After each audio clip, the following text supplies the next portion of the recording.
kompānija kopā. Paldies jums. Bet mēs, skatītāji, tiksimies ar jums atkal pirmdien, kad iesaistīsimies kārtējās riteņbraucēju un autovadītāju domstarpībās un pētīsim arī ieroču pieejamību.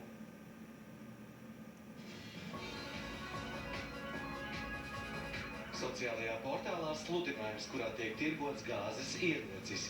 Izrādās pēc dokumentiem un reģistrācijas. Tad, protams, iestājas šī atbildība. Atbildība kā? Ir administratīva atbildība, paredzēts naudas sods un šī priekšmeta konfiskācija vai bez konfiskācijas.